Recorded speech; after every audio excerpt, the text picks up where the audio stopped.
Ever since the Scots invented the game, golfers have been looking for the secret to unlock the mysteries of the swing. Young Tom Morris showed how to keep the head in proper position. Harry Varden developed a modern hand action. Bobby Jones demonstrated that the left arm controls the radius of the swing. Tommy Armour taught the necessity of the right side in pouring on the power.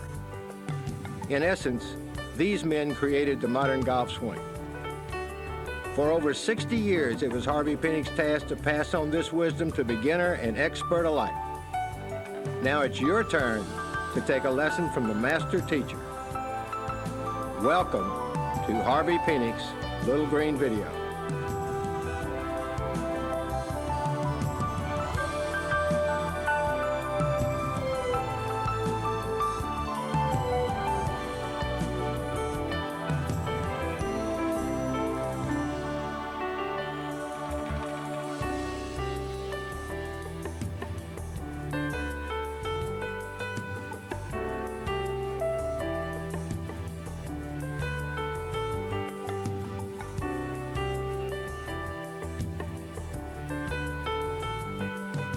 Hi, I'm Dave Marr at the Austin Country Club in Austin, Texas, and I want to welcome you to Harvey Penick's private lessons. Now, in the next few minutes, with some able assistance from two of Harvey's most famous pupils, the 1984 Masters champion Ben Crenshaw and the 1992 U.S. Open champion and all-time leading money winner Tom Kite, we're going to walk you through the basics of the grip, stance, and swing. We'll show you how a yardstick, a weed cutter, a water bucket, and a can of talcum powder can help you improve your game in a hurry. If you're having trouble with a hook or a slice, if you're hitting it fat, or heaven forbid, if you're shanking a ball, sit back and relax because Harvey's got the cure. Are you determined to break 90 this year? Harvey's got 10 tips to help get you into the 80s fast. To help illustrate Harvey's swing thoughts, we've shot some special high-speed film that will allow us to break the swing down to its critical elements. You'll even see what happens to the ball in that blink of an eye known as impact. And as a special bonus, you'll get some advanced instruction as we present the golfing equivalent of a jam session. Harvey on the tee talking technique with Ben Crenshaw and Tom Kite. Now, if you're looking for a lot of technical jargon about swing planes and physics and centrifugal force, you'd best change the channel right now. Harvey's lessons are simple and direct. He teaches in images and stories. But if you take his message to heart, you will get results. We guarantee it. You see, Harvey Penick just might be the finest golf instructor the game has ever known. Harvey Penick likes to call himself a grown caddy, and in many ways, that's exactly what he is. He began caddying at age 8. By 18, he was the head professional at the Austin Country Club. And though he was a fine player, early on, he decided to concentrate on teaching. I probably have seen more golf shots hit than anybody that ever lived. Too many of them all. For over 60 years, his home was the practice tee where he taught golfers of all levels of skill how to swing the bucket and how to clip the tee. He reduced the game to its essentials and took the mystery out of the swing. To be able to take something that's as complicated as the game of golf and strip it down into its simplest form and be able to express it in the mannerism that he did, I mean, you've got to be a genius. You have to know the golf swing and the game of golf better than anybody to be able to put it in that form. He did not teach a certain golf swing. He would teach golfers, not golf swings. And if you were to take a golf lesson, you were to grip the club cross-handed, you did every fundamental that you could possibly do in golf wrong, but you were hitting the ball wonderfully well, he would say, just keep doing what you're doing. He would never try to change your golf swing. Harvey taught some of the greatest champions the game has ever known. He counts among his students LPGA Hall of Famers Mickey Wright, Kathy Whitworth, and Betsy Ross, a trio who recorded an astonishing total of 225 wins. He also worked with a couple of fellows named Kite and Crenshaw, who between them have won 37 tournaments and over $14 million in prize money. But regardless of ability, Harvey's pupils came away from their lessons feeling good about the experience. Let us simply say that Harvey represents the very best that life and golf can offer. It really boils down to, if we didn't have examples like Harvey and Byron Nelson and the Bobby Joneses and the people who really, you know, they lead by example, and they promote the game in a gentlemanly way, you know, that would be nowhere. Would be nowhere in golf. In fact, Tom Kite's respect for Harvey is so great that when he won the U.S. Open, he had his wife, Christy, take the trophy straight to Harvey. Christy Kite came up, and with that big trophy, USGA, and set it in my lap and said, "This is for you." Tommy had to go to give an exhibition, but he said it and says, "This is for you." If anybody couldn't get a thrill out of that, I don't know, that's pretty hard to get a thrill from. For years, Harvey kept a dog-eared scribbled text notebook in which he recorded his thoughts about golf and life. One day, he showed it to acclaimed Austin writer Bud Shrake and asked Bud if perhaps he could find a publisher. Shrake quickly put together a deal, but initial expectations were somewhat modest. I thought that the members of the country club would buy it because they would feel compelled to buy it, and I thought maybe 1,000 would be sold. Well, the number now is almost 1 million and counting.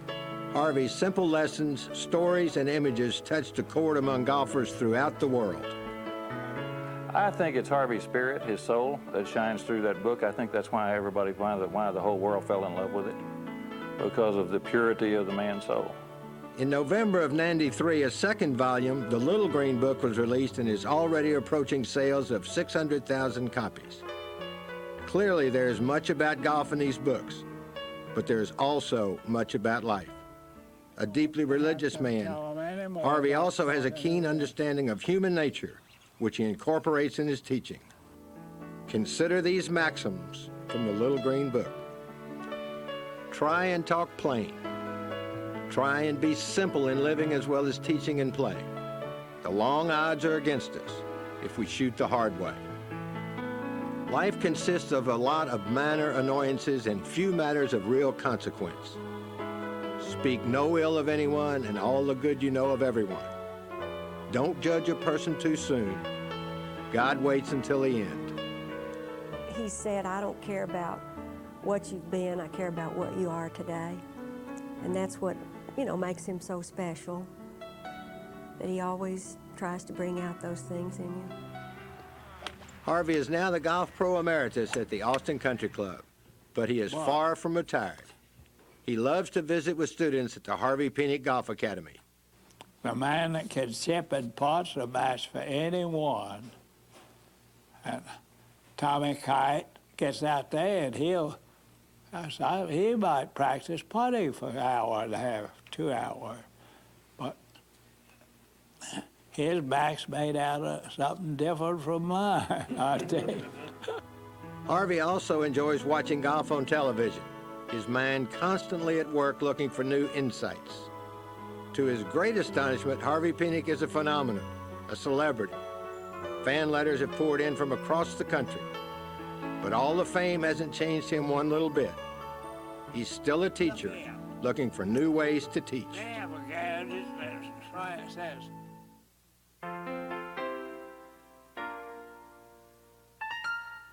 One of Harvey Penick's key beliefs is that the swing should fit the pupil, not vice versa.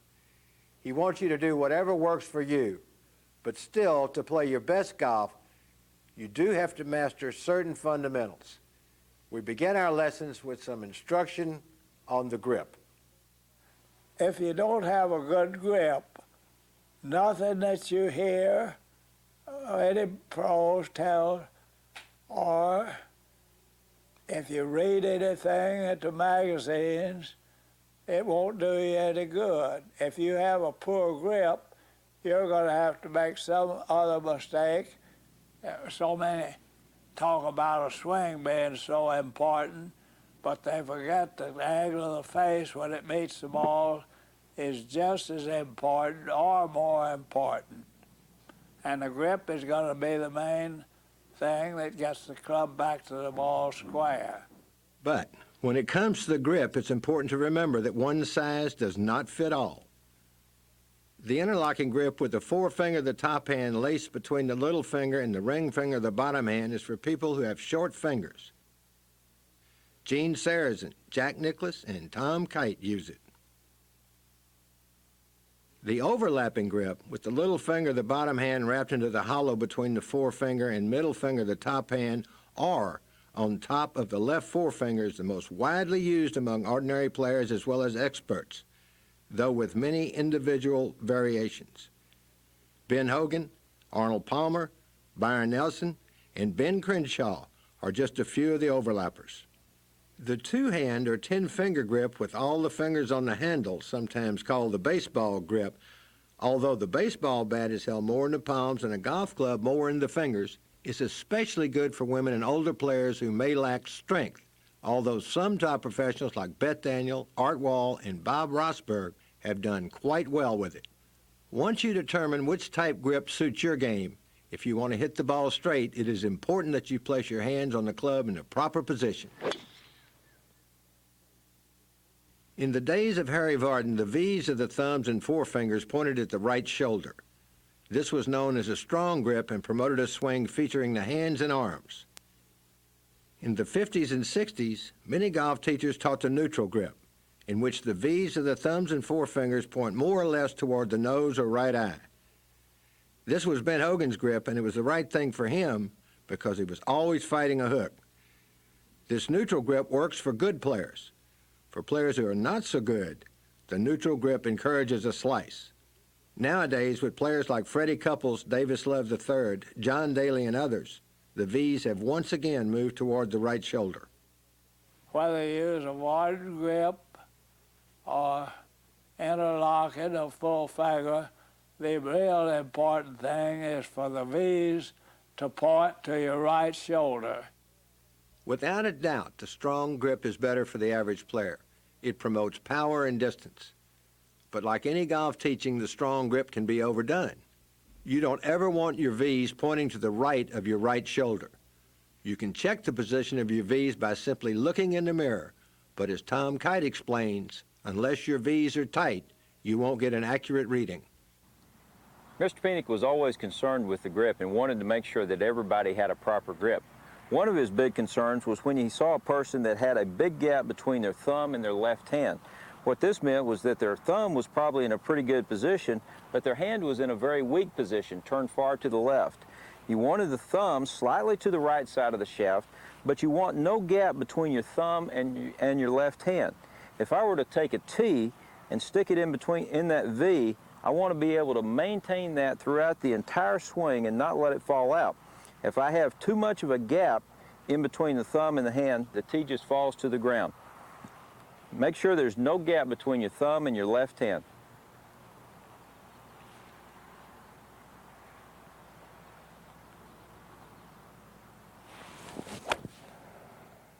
If you're still not sure about your grip, here's one of Harvey's celebrated training aids that will help you find the grip that's just right for you. Just pick up a yardstick and let your hands fit it naturally and swing it. Then put the same grip on a golf club. It's just as simple as that. Whatever grip you choose, don't put the left thumb straight down on the top of the handle. Harvey wants the thumb a little bit to the right. It sounds like a little thing, but Byron Nelson says the left thumb position is one of the most important things Harvey teaches. The reason is at the top of the backswing, that thumb wants to be underneath the club. This gives you control. Another key element of the grip is that the hands must be touching each other. They should be joined as one unit. They should feel like they are melted together. God made what is called a lifeline in the right palm of a human being for one simple reason. It fits just perfectly against the left thumb in a good golf grip. When you grip the club, Harvey wants you to place your hands. You don't grab, twist, or wrap your hands. Place your hands and leave them alone. If you insist on moving your hands and fingers after you've taken your grip, you accomplish two things. You camouflage a poor grip, and you get calluses. One of the ways that Mr. Penick used to make sure that when you placed your hands on the club you did not twist it was to have you just stand in a nice relaxed position with your arms hanging naturally at your side, and then just place the club over to your left-hand side and just wrap your hands around the club. Don't twist it or screw your hands on top of the club. Just place your hands on there, and that would give you a nice relaxed grip. Bring the club in front of you and place your right hand on in the same relaxed manner. There's no twisting. You're just placing your hands on there. If you were to take your hand and twist it a little bit, you could see that this would put you in a position where, as Mr. Penick would say, you'd create a lot of grip pressure, and you would also create a lot of calluses, and then it would be very difficult to get a grip. Again, relax with it at your side, bring the club over to your left side, and then just place your hands on the club. No twisting involved. Bring it in front, place your right hand on, and you're ready to go.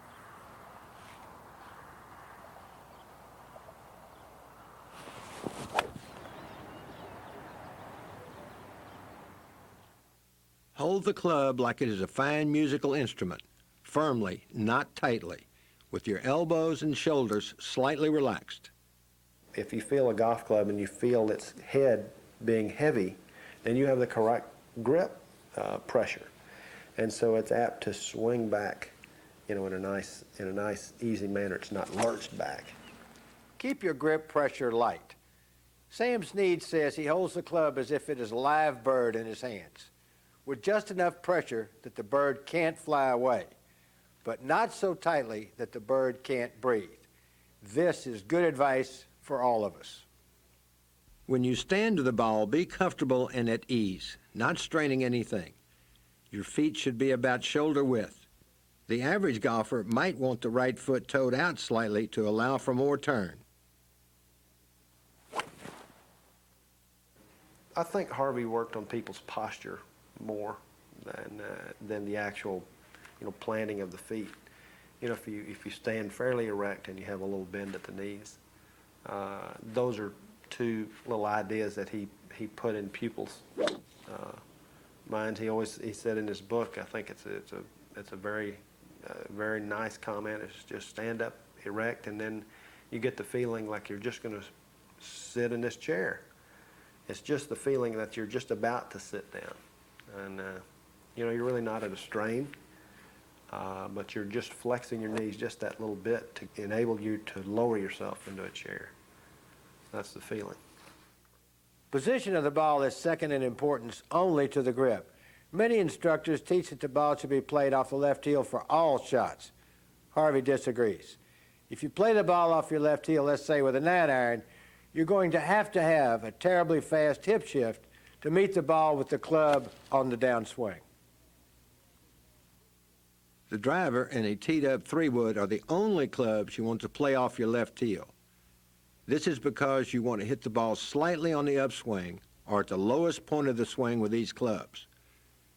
With the rest of the clubs, you move back a fraction of an inch at a time until you reach dead center. This is the correct position for a 3-iron. The 6-iron is back still farther. And finally, when you get to the 9-iron, the ball is in the center of your stance. If there's any doubt as to where to play an iron shot in your stance, as in terms of ball position, take out an iron and make a few brushes or divots and find out where the bottom of that arc reaches the ground. And then as any correct iron shot, the ball ought to start here, the divot here. So right around in there should be the correct start of about a 5 or a 6-iron in this case. So another way is to also square the face off at your intended line of flight and build your stance around that square face.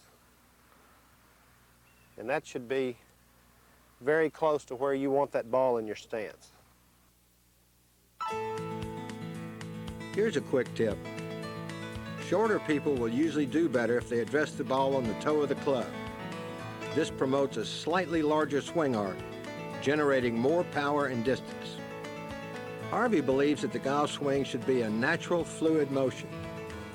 So to start your golf swing, you need a forward press of some sort to set off the action. Harvey wants you to imagine that you're in your stance holding a bucket of water. If you're going to swing this bucket back like a golf swing, you just naturally won't do it from a dead stop. Your hands and hips and shoulders and legs will rock forward a tiny bit to provide the reaction that gives momentum to the backswing. This starts the turn and the shift of the weight to the right foot that you need to swing a bucket of water.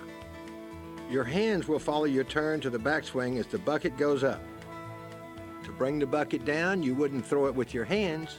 You would shift your weight onto your left foot, and you would naturally stay down behind the bucket as you swing down and through. Now let's take this imagery and transfer it to the golf swing. As you can see, the same smooth motion that you would use swinging a bucket works quite well for a golf club. Here's another quick tip. Watching the club head go back as you start your swing will probably ruin any chance you have of hitting a good shot. Anything you do wrong taking the club head back is not as bad as watching it. It's amazing how many golfers get into this habit. So much has been written and spoken about the wrist cock that it has developed a literature of its own. As always, Harvey says keep it simple. Take your stance. Swing the club back to waist high. If the toe of the club is pointing straight up, the wrist cock is built into your swing. Think no more about it. To see the wrist cock in your living room without a golf club, just take your stance. Let your left arm hang down and put your right arm behind your back to get it out of the way. Make your left hand like a blade, the back of the hand facing your imaginary target down the line. Swing your left arm back to the top of your backswing and stop. Clench your left hand into a fist. Your wrist is cocked. Now you know how it feels. Another way to get the feeling of a cocked wrist is to swing your left fist all the way through as if you were holding a golf club. That's all you need. Harvey would prefer that you delve no further into the literature of the wrist cock. Many experts recommend that you keep your head still and rotate your body around an axis line running from your head to the ground. Harvey has a much better idea. Many years ago, Harvey was playing an exhibition with the great Walter Hagen. Harvey had half-topped a couple of shots, and Hagen said, "Harvey, you want a word of advice? You're trying too hard to keep your head down. Don't fall for this turn in a barrel nonsense. With your head fixed solidly in the center of your turn, you've got to move a little bit sideways along with your turn. This gets your weight onto your right foot and your head well behind the ball so that you can put power into your downswing.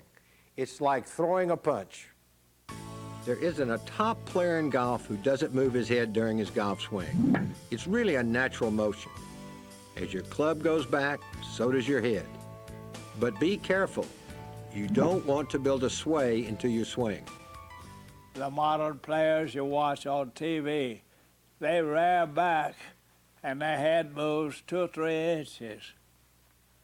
And man, I can put some power in that stroke, but turning like this, I wouldn't have the power. However, even though your head moves during the swing, you must stay behind the ball through impact. Watch Ben Crenshaw. His head is well back when he makes contact with the ball. The same is true of Tom Kite.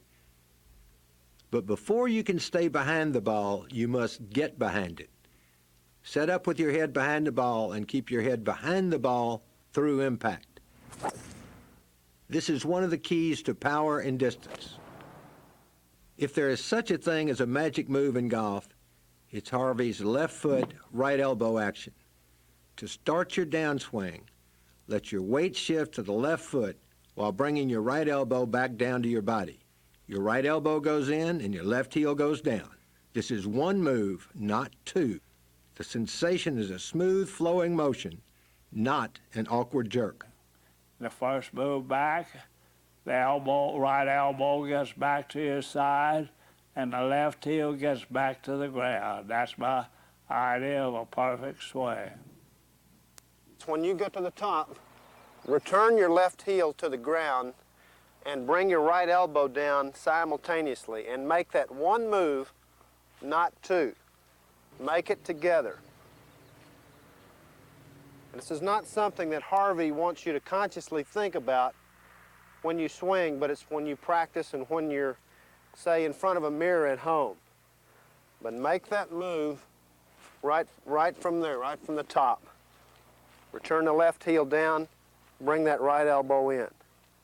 You'll be in great position to hit that ball. Now, if you've played golf for any length of time, you've undoubtedly heard someone say that you have to have a straight left arm to have a good swing. There's a kernel of truth here.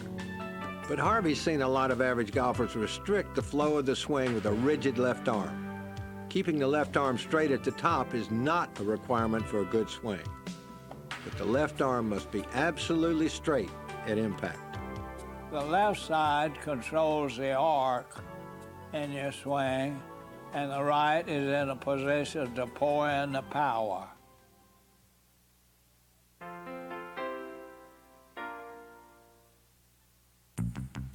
There are 4 things that make up a good golf shot: path of the club, angle of the club face, club head speed at impact, and hitting the ball in the center of the club face. Unfortunately, the club head is moving so fast that it is difficult to break these elements down and analyze them. For an average touring pro, the club is moving at between 100 and 110 miles per hour to impact. The ball explodes off the club face at anywhere from between 150 to 170 miles per hour. A drive produces spin at the rate of 3,000 revolutions per minute, and 8-iron spins at around 9,000 RPMs. Clearly, these speeds are beyond the range of the human eye. So to get a good look at the key components of the swing, we brought in a specialized camera. Now, most film is shot at 24 frames per second. We shot at speeds ranging from 500 all the way up to 10,000 frames per second. Shooting film at these speeds poses some unique challenges. To get an exposure at 10,000 frames per second, you need an extraordinary amount of light. We pumped 25,000 watts into this scene, producing enough heat to make a tea smoke and a golf ball melt. Can you believe that? Think those lights are hot? How good would that be in a tanning sauna? And there are also some timing problems. At 10,000 frames per second, the film literally roars through the camera at speeds approaching 150 miles per hour. A standard 400-foot roll of film needs less than 2.5 seconds to make its way through the magazine. Nonetheless, our intrepid crew solved all of these technical problems and captured some fascinating images.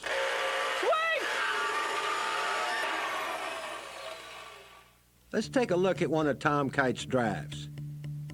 You can have a beautiful swing like Tom's, but if your club head is not square at impact, your shot will not go where you intended. If you hit your drive 250 yards, an error of just 2 or 3 degrees will put your ball in the rough. This film was shot at 10,000 frames a second. Now let's watch it again and stop the action. Look how square the club is coming into the ball. As you can see, when Tom makes contact, the ball flattens against the club face. The ball stays on the club face for all of 500 microseconds. That's 0.0005 seconds. Or expressed another way, 1/2 of 1/1000th of a second. Too fast to even think about, and Harvey suggests that you don't. And then in the blink of an eye, the ball is gone. A good solid hit. Now let's take a look at what happens to an off-center hit. Once again, the ball compresses against the club, but this ball was hit in the heel. Watch how the club head turns over after it impacts the ball. As you can see, even a slight error can produce poor results. Many golfers are not sure which part of their club face is striking the ball. It's very simple to find out. Take a can of talcum powder with you to the range. Powder the ball. Hit it. Look at the club face and you'll know immediately. You can also use this technique to check out your putting. Here's a tip to help you make sure that your club is traveling straight through and is square at impact. When you hit your tee shots, don't think about hitting the ball. Think about clipping the tee. That's right. Just ignore the ball and clip the tee. If I clip that tee off just right at the ground, the club head is traveling about straight through. This image is also transferable to your irons. When you've got an iron in your hand, don't think about hitting the ball, just clip the grass. You'll be amazed at how this simple idea will help you make good, solid contact. Clubhead speed comes from timing.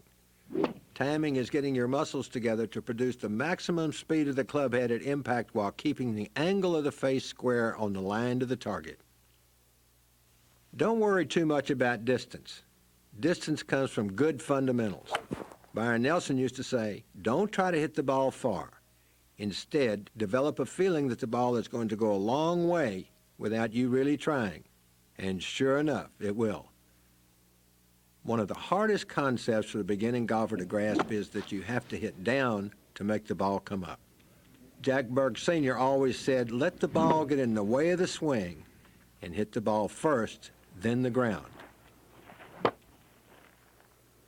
Let's take a look at one of Tom Kite's irons in super slow motion. As you can see, this is exactly what Tom does.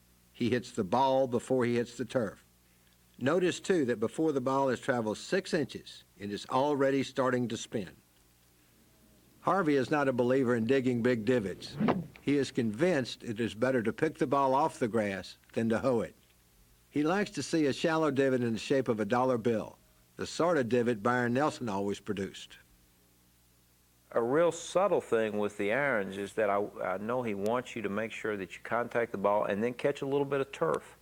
He feels like that by hitting the ground with the irons, that actually stabilizes the club a little bit and actually squares up the club face.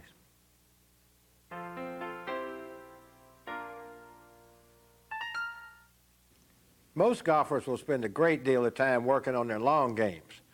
But the higher your score, the faster you can lower it by improving your short game. If you can get it up and down around the green, you're going to be tough to beat. When you chip the ball, you want to use the straightest face club that will land the ball on the green quickly and let it roll to the hole. Watch as Tom Kite tosses the ball underhanded to the hole. Notice he doesn't throw it up high. Instead, he tosses it low and lets it run up to the cup. So when you're off the green, ask yourself what club would produce the same flight as your underhanded toss. That's the club you choose. This might be a pitching wedge or a 7-iron, but the technique is the same. For a chip shot, use your regular grip, but place your hands toward the bottom of the handle. Lay the ball in the center of your stance. Lean slightly more weight on your left foot. Make a backswing and forward swing at the same length as if you were tossing the ball underhanded. And of course, keep your hands ahead of or even with the club head all the way through the shot, including the follow-through. If your ball is a few feet off the green and you want to use your putter, what we call the Texas wedge, then by all means do. High handicappers should use their putters from off the green whenever feasible. They'll generally get closer to the hole this way. One good practice drill for chipping is to put a bench down 2 to 3 feet in front of you and practice chipping the ball under the bench. This will teach you to keep the ball low. Do it over and over until it becomes automatic, until you don't even know the bench is there. And if you're as good as Tom Kite, you'll probably hole a few while you're at it, which brings up a key point. Top players aren't satisfied with just getting the ball close, putting it inside some imaginary 3-foot circle. Tom Kite explains.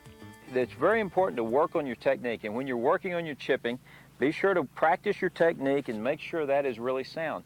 But always hit your last few chip shots trying to get into the playing mentality.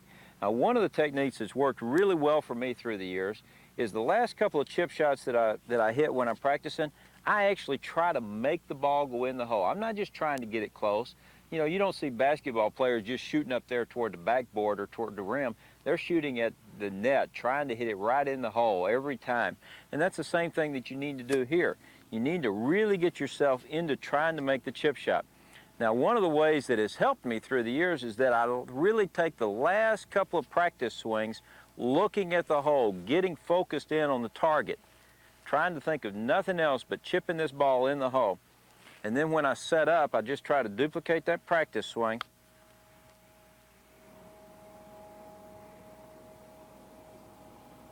And hit as good a chip shot as possible. You know, the neat thing about it is that even if it doesn't go in, you're rarely left with a very long putt for your par. When you work on your chipping, don't stand and chip at the same hole over and over. Aim for holes of different distances. You've got to have a good touch if you're going to be a good chipper. Perhaps the most common mistake among average players is trying to chip with too much loft. It requires the touch of an artist to hit a chip shot with a wedge. The average player should get the ball on the ground and rolling as soon as possible.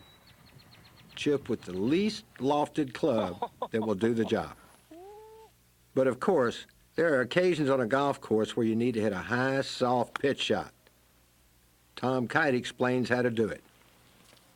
When you're faced with a situation where you have a pitch shot up over a mound or over a bunker where you need to get the ball to go very high and land soft, there are a couple of things you need to remember. Now, Mr. Penick always told us to picture the shot like an underhanded pitch shot where we're trying to get the ball to go very high and land very softly. Like that. Now you can see that that was a full swing. You know, a lot of arm swing there with not a whole lot of acceleration. And that's the same type of action that we want when we're playing the pitch shot. Now, because we're trying to hit the ball high, we're going to open up the club face. We're going to actually add loft to the club. We'll start off with a square club face, and then we'll actually turn it this way and open it up. Now that adds loft to the club, but unfortunately it points the club face to the right of the target. So we need to move around the ball to where now the club face is pointed at the target and our body is actually pointed to the left. We'll be able to swing the club along our body line, which is to the left of the target, and allow us to pop the ball up in the air and land very soft. Now again, notice this was a long flowing swing. It's not a little short, jabby, accelerating swing at all. It's a long flowing swing. So one thing that we want to do to help promote that is to grip the club out on the end. We don't want to grip down because that gets us in a position to play a little short chip shot. We'll grip out on the end of the club, and that helps us to get that nice, long, flowing swing that we want on this nice, soft pitch shot.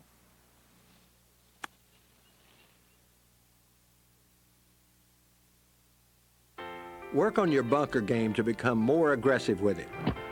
If you learn a few fundamentals and spend some time practicing, playing a ball out of a greenside bunker is not a difficult shot, even for the average golfer. As you walk up to the ball, you open the blade of the club. You be sure that you take your grip after you've opened the blade, or you haven't done anything. Open it up a good deal. So that shoots it out to the right. So I'm going to compensate that aim by moving around the ball. And you just make a good firm swing and hold on tight with your little finger and ring finger of your left hand to keep that blade from turning over. Let's take a look at a bunker shot in super slow motion. This film was shot at 7,000 frames per second. As you can see, the club slices through the sand. The flange gives the sand wedge its bounce and keeps it from digging in too deeply. The club never touches the ball. Instead, the momentum creates a wave of sand that literally throws the ball out of the bunker. As you can see, the ball is already spinning rapidly as it pops out of the sand. Practice this shot for a few hours, and you will see what Harvey means about becoming aggressive with it. Golfers have spent millions upon millions of dollars trying to find the perfect putter. But as Harvey likes to say, it's not the fiddle, but the fiddler. Ben Crenshaw is one of the finest putters the game has ever known. And Tom Kite is an excellent putter as well. The techniques that Harvey taught them can work for you. Play the ball off your left heel. Place your feet square to the line or slightly open like Ben. Putting is very individual, whatever works best for you. To take your grip, put your left hand on the putter the way the manufacturer designed the grip to be held. Most great putters have their right hand under a little and keep the blade square because they offset it by weakening the left hand. The stroke starts with a small forward press. The stroke is approximately the same length back and through. You just take the club straight back and straight through. Nothing to it. They're good putters with short backswing, Casper, medium backswing, Horton Smith, long backswing, Ben Crenshaw and Bobby Jones. But the backswing and follow-through are always the same. Harvey likes a stroke that uses the arms and wrists. But on a very long putt, you will need to use your shoulders and take a longer backswing and follow through. The left side controls the stroke. The right supplies the power. Try to keep the putter low to the ground, but don't give up a good stroke to do it artificially. And most important, keep the hands even with or ahead of the putter on the follow-through. Now that you understand the fundamentals, Harvey's got a simple system that you can take out onto the course. Read your line from behind the ball. Walk up to the ball and take your stance with your hands slightly ahead of the ball or straight up. Glance at the hole and glance at your putter blade to make sure it is square to the line. Now take a couple of practice strokes, concentrating on each one as if you're trying to make the putt, judging the distance. Then put your blade down behind the ball, keep your head still and your eyes still, and imitate your last practice stroke. One great value to this system is that it puts your mind on the stroke and not on the importance of the putt. Concentrate on imitating your final practice stroke, not on what will happen if you either miss it or make it. Harvey says forget about never up, never in. He likes to see putts die at the hole. The cup is only 1 inch wide for a putt that is struck too hard. The cup is 4 1/4 inches wide for a ball that dies at the hole. Give luck a chance. Get that ball dead to the hole where you're not worried on the next one. Distance is the all important. If you get that ball within 1 or 2 feet of the hole on long putts, it sure relieves you a lot of pressure. And if you're having trouble with those little knee knockers, here's a simple system that will help you. This putt is a dreaded 4-footer. I think most putts in this range are missed because of indecision and anything else. Approach this putt just like you would a normal putt. Determine your line and never look back. Get up like any normal putt. Take a couple of practice strokes and shut out everything in the world at this particular moment. Concentrate on that line and hitting it solid, and stroke it right in the cup. Only pros and top amateurs practice the short ones, and that's why they make so many. If you want to become a good player, forget about gimmies and learn to putt them all. The idea of golf is to get the ball in the hole. It's not enough just to get it close. Asking for a gimme is like thinking the banker will stamp your note paid in full if you're only a few dollars short. If you're having trouble with your putting, don't be afraid to try cross-handed. Putting cross-handed keeps the left wrist from breaking down. Tom Kite goes back and forth between cross-handed and regular putting, but he's won an awful lot of money with that cross-handed grip. And here's one final thought that Harvey learned from Ben Hogan. All other things being equal, greens break to the west.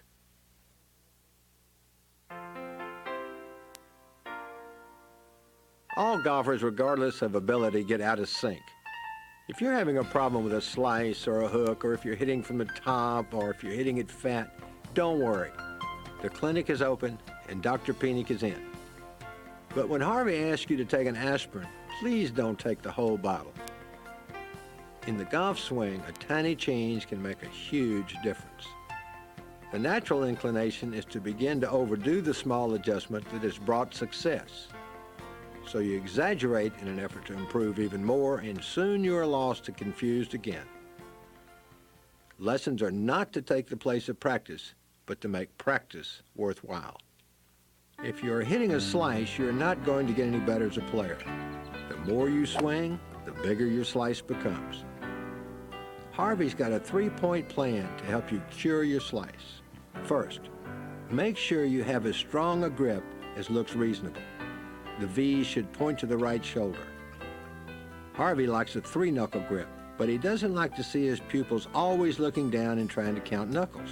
Just aim the V's generally toward the right shoulder, which will give you a 3-knuckle grip. Second, square your feet, hips, and shoulders to the line of flight. Make certain that you are not subconsciously allowing for a slice. Allow for a slice, and you will hit one. Third, play baseball. That's right, baseball. Stand at home plate and align yourself squarely to the pitcher's mound and second base. Then roll the left forearm, not the wrist, and hit the ball over the shortstop. This produces the correct inside to square to inside swing path. Use a 7-iron first and then a 3-wood. These 3 steps will cure your slice. But if you overdo it, you'll develop a big hook instead. Remember, when you take golf medicine, just take a little, not the whole bottle. Hooks don't hurt the average golfer. It's the pulled hook that does the damage. If you're hitting a shot that flies straight and hooks toward the end, don't worry about it. But if your ball starts immediately to the left and then hooks, you need help. The first thing to check is your grip. Take the privilege of making the V's of one or both of your hands point at your chin. But be careful. When one cures a hook by putting the left hand too much on top of the club, it's only a matter of time before the swing gets out and over the ball. You might also open your face a little bit at address. This is practically the same thing as weakening your grip. In your swing, concentrate on clipping the tee or brushing the grass. This will take the club straight through. The shank is so ugly that Harvey hates to even say the word. Let's call it a lateral shot instead. Usually, the shot is caused by blocking off a pull or what you think is going to be a pull. Here are the cures for the lateral shot. Try to hit every iron shot on the toe of the club until you stop shanking. Never aim to the left. You would do well to think you aim to the right. Feel like the toe of the club is rolling over. Place a tee about 1 inch outside of the ball lined up at the target. Hit the ball without hitting the tee. It is almost impossible to hit a lateral shot if the blade is closed. Try it sometime. Close the blade and make your best swing and follow through. Keep it closed throughout the swing. The ball may go to the left, but it probably won't go laterally. If you're hitting the ball fat, Harvey's got a simple cure that he learned from Jack Burke Sr. Hitting behind the ball is caused by weight being on the back foot. If the weight is forward, it is almost impossible to hit behind the ball. So make sure you get a good weight shift, and you'll eliminate the fat shots from your game. Hitting from the top is what happens when you reach the top of your backswing and start back down to the ball by throwing your hands at it. Hard practice on sound fundamentals is a great help, of course, but that is not the answer a one-visit student wants to hear from an instructor. Here are the cures that have proven successful for Harvey. The first and simplest is to try to hit the ball on the toe of the club for a while. This is often a 1 aspirin remedy for the sickness. Another simple fix is to place 2 balls on the ground about 2 inches apart. Hit the inside ball without touching the other. A third method, the strongest and most basic, is to learn to hook the ball. Strengthen the grip, rolling both hands to the right in an exaggerated fashion. Go ahead and hook the ball clear off the practice range. Once you learn to cure hooks at will, in all likelihood, you have stopped hitting from the top. The problem now becomes curing the hook, and Harvey's already shown you how to do that. The last cure is Harvey's magic move. Once you master the right elbow, left heel action, you'll stop hitting from the top. Harvey guarantees it.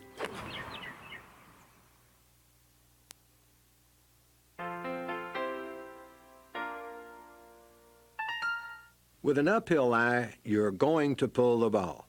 Go ahead and make allowance for it. Shorten your uphill leg and straighten the other so that your hips are level. This will naturally play the ball back in your stance, but don't let your weight shift back with it.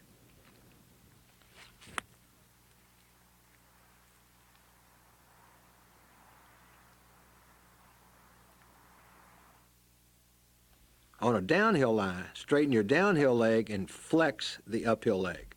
Again, to level the hips. Play the ball back toward your right foot. Sole your club on the ground, and the manufacturer will tell you where it belongs when the face is square. You may hit the ball a little to the right, but do not play for a slice off a downhill lie. If you do, you are in danger of shanking it.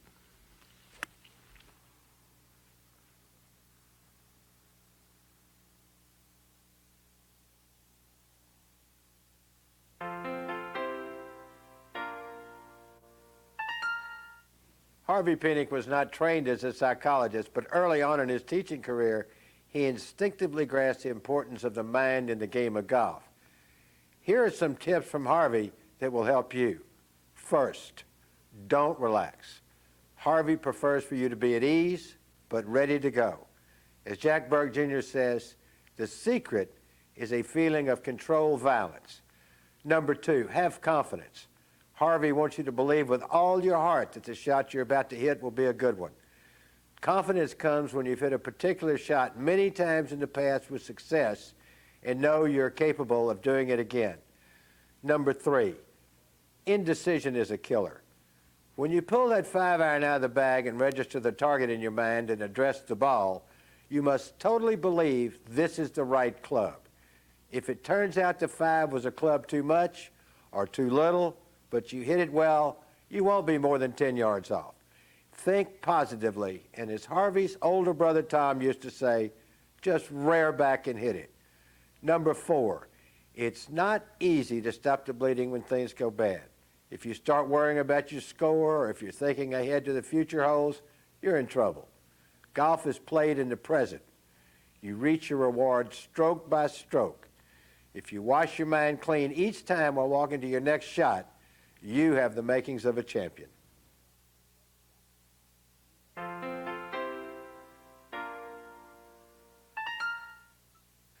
Golf is not a game that offers easy solutions. Believe me, I know.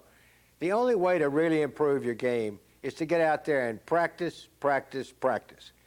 But if you're serious about breaking 90 this year, Harvey's got 10 tips that will help you achieve your goal.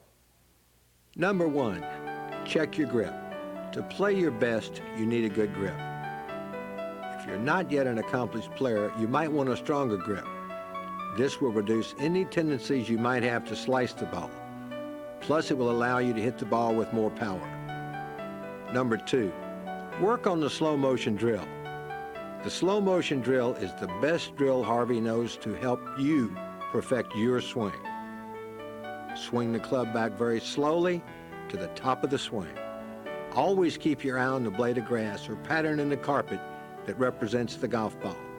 As you reach the top of the backswing, replace your left heel solidly on the ground and at the same time bring your right elbow in close to your body.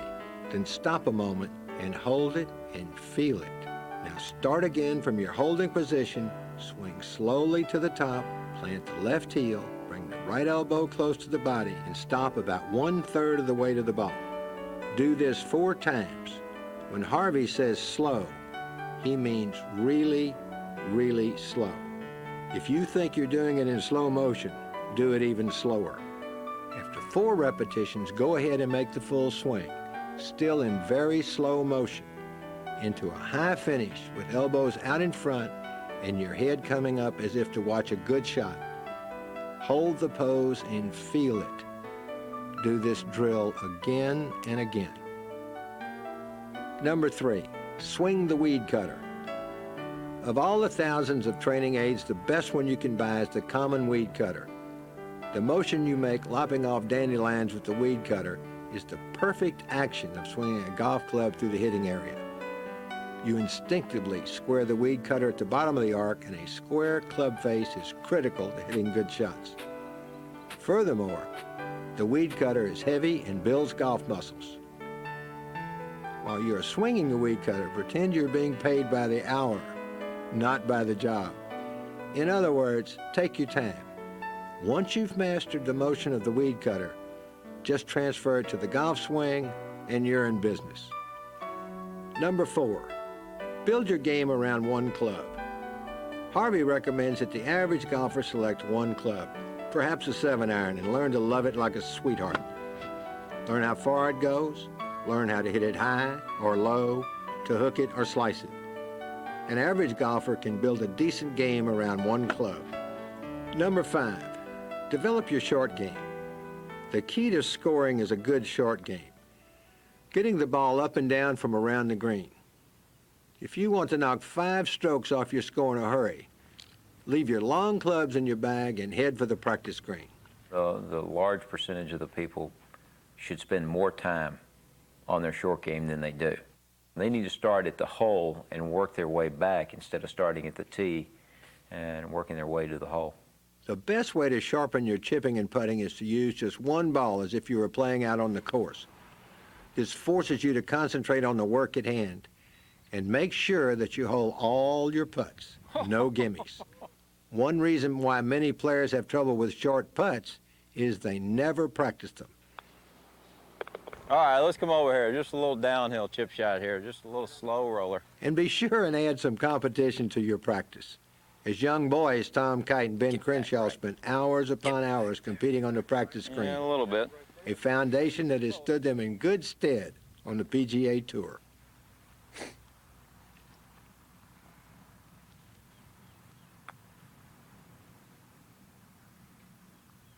Hey, hey, Oh, it went in. hey, hey, what is the deal I here? don't know. I caught it on the right jerk. Man alive, I tell you, that's not something. Number 6, warm up properly. How many times have you raced to the first tee, topped your drive into the woods, and before you know it, made 4 double bogeys in a row? After a while, you start to warm up and play your game, but by then, the damage is done. If you're going to score your best, you've got to warm up correctly before you play.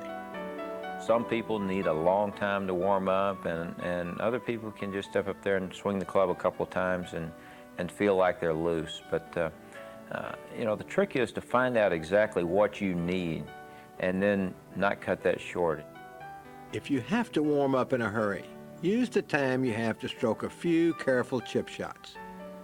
This will help arouse your sense of feel and touch, as well as put your mind on the business at hand, which is to play golf. And here's another quick tip. Before you go out to play, take a few moments and practice clipping the tee without a ball. Do this 3 times before you play, and your golf muscles will be ready to go when you step up on the first tee. Number 7, keep a diary. In golf, your strengths and weaknesses will always be there. If you can improve your weaknesses, you would improve your game. The irony is that most people prefer to practice their strengths.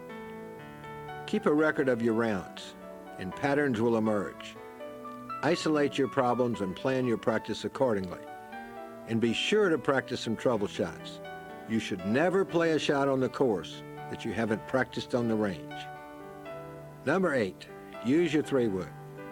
Put away your driver and hit your 3-wood. Hitting the ball straight and being in the right place is much more important than being impressively long. When I was a little boy, I used to watch the University of Texas golf team. They had some wonderful players, along with some very powerful players, too. And I was watching them go out on the first tee one day at the Austin Country Club, and one of the long hitters dispatched a ball into the woods off the tee. It was a long shot, but it was offline. And Harvey looked at me and he said, "Look, just remember something, Ben." He said, "The woods are full of long hitters." So I think it's a nice thing to take a 3-wood out and make a nice smooth pass with that 3-wood and keep that ball in play.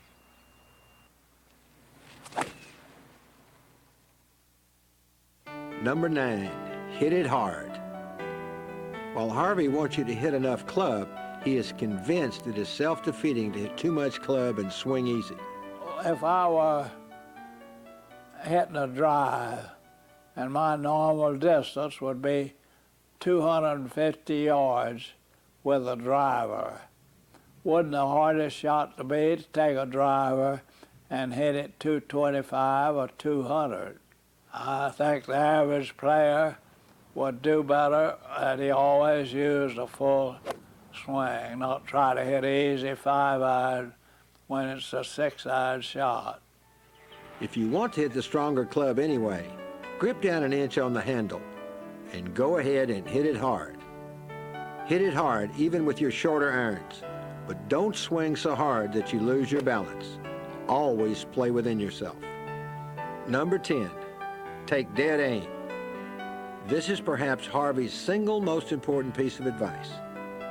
Once you address the golf ball, hitting it has got to be the most important thing in your life at that moment. Shut out all thoughts other than picking out a target and taking dead aim at it. This is also a good way to calm a case of nerves. Forget how your swing may look and concentrate instead on where you want the ball to go. Take dead aim. This is a wonderful thought to keep in mind all the way around the course, not just on the first tee. Take dead aim at a spot on the fairway or the green. Refuse to allow any negative thought to enter your head and swing away. Every time that I leave for a tournament, he holds out his hands, he says, take a dead aim. And when I don't think about endless theories about how I'm going to try to do it, when I wind up and hit it and be myself, I hit the best shots. Wish I could bottle it.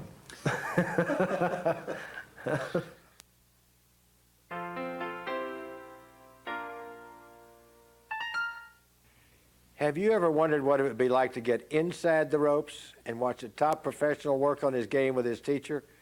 Well, it's time now for a little postgraduate instruction. Harvey Penick talking golf with Tom Kite and Ben Crenshaw. Now, this is between you and me. I think the main reason that these boys are hitting that ball so far is that I've been a teacher of the small muscles. And I thought those big back muscles were getting in the way. Mm-hmm. And I think that these boys, like Penick, Couples, and 2 or 3 this Norman, have a way of learning to hit that ball with the small muscles and also the big back muscles. Mm-hmm. They do. They're right. I don't want y'all to say to do it. Harvey, you said earlier that if you had a pupil who wanted to, let's say, lengthen their backswing, you would change their feet. Okay, let me show you in a practice swing, Tommy. Okay. Get there and get your stance. All right. Now, if I want to lengthen his backswing, I might take this right foot and open it up a little. Now, watch, see, he can lengthen that backswing a good foot. Yes, sir.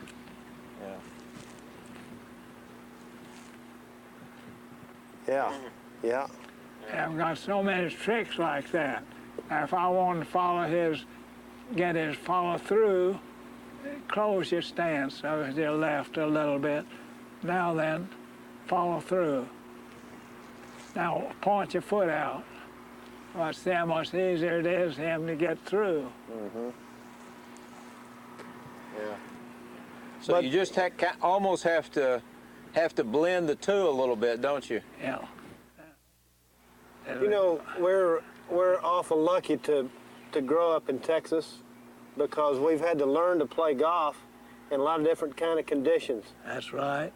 Now, these West Texas boys all used to have a bad grip until Billy Maxwell came along and had a good grip. But they could play those West Texas courses. The ball rolled and there's not a tree out there. They could take that bad grip and hook it and get a big roll and beat most anybody in West Texas, but they couldn't shoot 90 on Colonial. It's too tight, wasn't it? Well, I know every time I'm chipping well, I really feel like the left hand stays firm, but this elbow breaks a little bit. I was watching Ben earlier. He was hitting some chip shots up there, and he just, boom, it looks like he just kind of sits and holds it. Oh, that's a beautiful shot there. That's a fine ball. Look at that balance. Now, do you notice that Tommy doesn't get his left heel off the ground quite as much as Ben, but that's individual. He has, in his effort to get his swing a little bit more compact. He doesn't lift his heel as much as he was.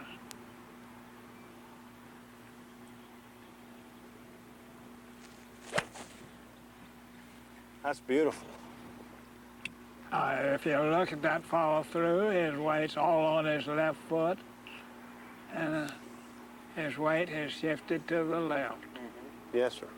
You know, Mr. Penick, early in my career, I kind of finished a lot of like this with a big arch in my back, and I find that by keeping that heel down, it helps me get to my left side and get rid of some of that reverse C, which That's is the first time I'd heard that from it. it sure gets rid of some of the strain on my sense. strain on And my I back. still think that when I quit trying to learn, I'm going to quit trying to teach. Now, if you watch Ben, this is the easy way to learn where the positions are at the top of the backswing and the follow through. Now, if you'll bring it straight up over your straight out arms, a little more stretch there. Come on up. Now make your turn. Now then, it makes the weight move back to your left foot, and the right elbow gets back to the side. Yep. Now come right on through. Now, that's it. Now then, it gets your perfect follow through. Make it right up over you, and then follow through. Okay. Bring it like this, straight up over there. Over your left shoulder. Now follow through. That would be the ideal follow through. That does. That feels Okay. great.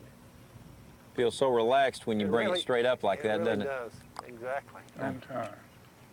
You're not thinking about your wrists or arms or anything. No, You it just teaches the natural perfect hinging of the wrist. They just That's it. naturally break when you bring it straight up, don't they? Your wrist. Here's about that left arm. It's extended but not rigid. Right. Yes. Yeah, when you pick it You know, straight up that way, it does that. This would be interesting to y'all. At schools, nearly always say, Harvey, you don't tell people to relax. And I said, that's sure, I sure don't. If you'd watch Bobby Jones with a free swinging at impact, his left side is gritting his teeth. Oh, absolutely. He was in those tapes. He's And getting down the head air, and everything, you certainly not relaxed. Absolutely. His, That's right. he's giving that ball the business, isn't he? I'll tell you, that's the biggest thing in my teaching. I don't like that word relax like a dish rag. Mr. Penick, could you walk Ben and I through the mythical perfect golf swing, please, sir? Please, I'd like to talk about it. Now, if you'll watch these boys, they'll both walk up to the ball, look where they're going, and square the club off to it, and have a little waggle. That gets them in the mood, loosen it up. Now, as this club gets parallel to the ground, that's going to come and be straight up, and the weight started moving to the right foot and gradually coming on up to the top, but most of the weight moved back to the right leg, and now the first move down, the right elbow gets back to the side, and the weight gets back to the left side. And that club right gets along there, the crossover starts, that puts the snap into the club, and as it gets right there, the head starts moving up, and the weight to the left foot gets the weight back of it, and as the club stops there, it's about parallel to where they want the ball to go. That shaft is running in the opposite direction that the ball wanted to be going. If you right there, all the weight, all that right foot does is uphold their balance.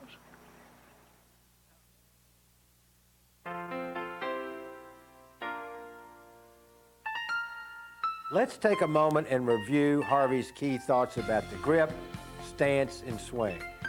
This is sort of a refresher course that you can take each week before you head out to play. The foundation of a good swing is a good grip. Your hands should touch each other and work together as a unit. For the average golfer, Harvey likes the V's to point towards the right shoulder. When you take your grip, the left thumb should be a little bit to the right of center. This promotes control. Stand over the ball and be comfortable. Your feet are about shoulder width. Stand up fairly straight, with a slight flex in your knees, as if you're making the first move towards sitting down. Make sure the ball is played correctly in your stance. Play it off the left heel for the driver and teed up 3-wood. The rest of your clubs, move back a fraction of an inch until you reach dead center, which is where you play the 9-iron. Start your golf swing with a smooth forward press, just like you're swinging a bucket of water. As the club head goes back, let the left heel come up if it wants to. When your club reaches waist high, the toe should be pointed straight up. This means that your wrist cock is now built into your swing. Make a good full turn. It's okay for your head to move, and in fact, this promotes distance. Just make sure your head is still behind the ball at impact. As you start down, execute the magic move. Let your weight shift to your left foot while bringing your right elbow back down to your body. Swing through to a nice high finish. Harvey doesn't want you to clutter your mind, but don't forget to take dead aim and don't forget to clip the tee. This brings us to the end of our lessons. We hope you've enjoyed watching this tape as much as we've enjoyed making it. And remember that every time you hit one right on the screws, every time that you shoot a career round, and every time you hold that tough 4-footer to win your match, there's a gentleman down in Austin, Texas, who's as proud of you as you are of yourself. I'm Dave Marr. Thanks for being with us.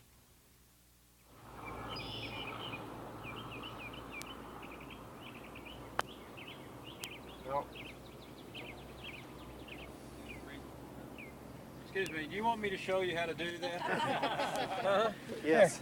Let me show you how to do this. Go Oh, ahead. come on. This is, now Now, shoot this, because it's going in. Oh, they're rolling. Oh, shank. I kept it on the green. I've made it once. And Once? We've filmed it about 10 different times. There it is. No. It breaks.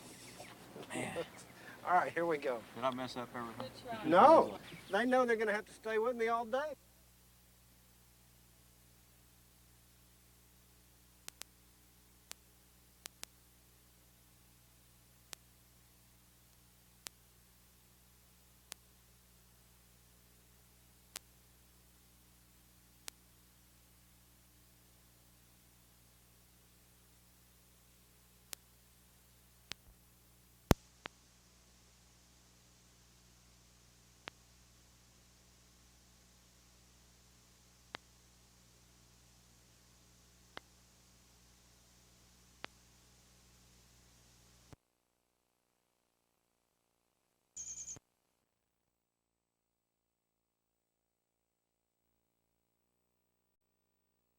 Here we go. Did I mess up everything? No, they know they're going to have to stay with me all day.